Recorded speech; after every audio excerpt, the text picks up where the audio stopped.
Before a plan can be formally adopted and brought into use by a council, it needs to be subject to an independent examination.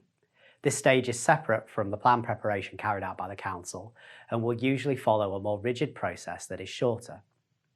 The examination is led by a planning inspector or groups of inspectors who have been appointed by the Secretary of State.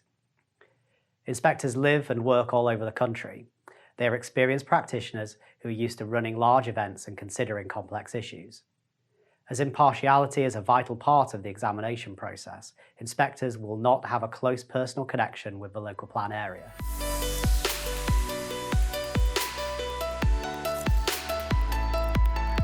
The purpose of an examination is to assess whether the plan is sound and meets relevant legal requirements. The 4 tests of soundness that get applied are set out in the National Planning Policy Framework. The framework is the government's main statement of planning policy, which is explained further by the accompanying national planning guidance.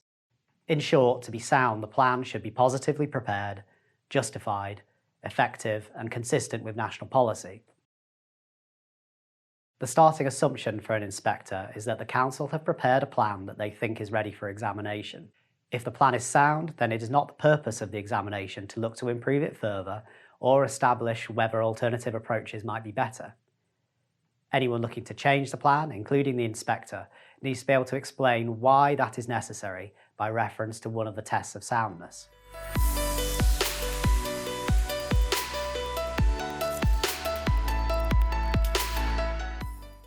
An examination usually follows a more formal process than plan preparation. It also generally takes place over a shorter period of time.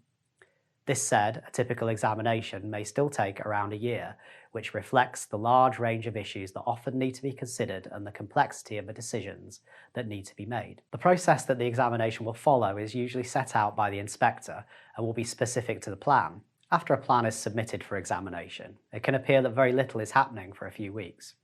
However, for inspectors, this early stage is quite an intense period where we are familiarising ourselves with the plan, the place, and the issues, essentially playing catch-up on years of plan preparation to put ourselves in a position to be able to examine the plan.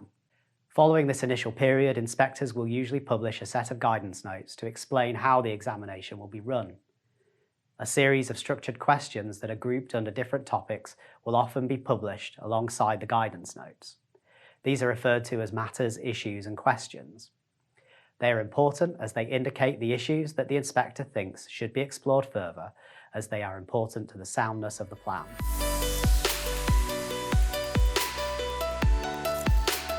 Once a plan has been submitted for examination, a dedicated website will be set up that can be accessed directly from the council's main webpage. The website provides all the key sources of information and is usually the best place to start if you're looking to see how things are progressing. Each examination will have a programme officer appointed to it.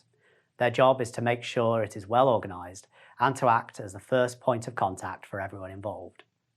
The programme officer is usually a good person to contact with any questions that are not answered by information on the examination webpage.